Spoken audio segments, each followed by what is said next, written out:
Masobra sa 740,000 ka mga estudyante sa Western Visayas magabalik na sa mga pampublikong eskwelahan sa elementarya kag sekundarya sa rehiyon sa buong adlaw sa imbukada sa school year 2026-2027. Sunod kay Mr. Hernandez Cullar Jr., ang spokesperson sa Department of Education Region 6.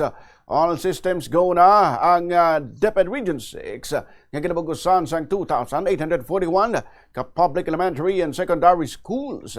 Pahayag ni Esculiar, bisan pa nga natapos na ang enrollment, batunon sa gihapon ng mga learners nga wala nakahingagaw nga magpa-enroll sa official enrollment period. Ginatugutan ang late enrollment sunod sa iya basta nga hindi lang maglapaw sa allowable absences nga yara sa policy sang DepEd. Ginklaro man nga sa enrollment kag sa anuman nga tion sa school year, may policy ang DepEd nga wala sang koleksyon sang kwarta.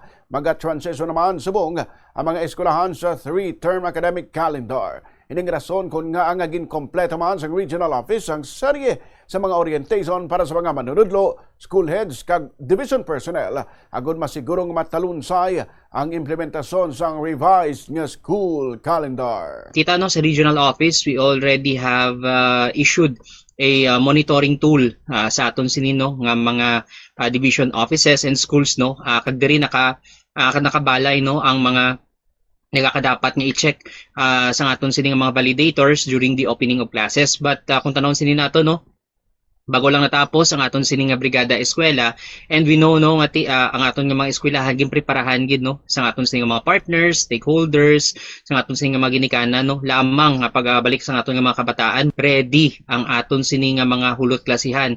Mayara kita sa conducive learning environment no para sa aton sini nga mga kabataan, wala sang mga potential risk dira no, mga areas sa kung sa diin magahatag sang risgo sa ikayong lawas ang aton nga mga kabataan.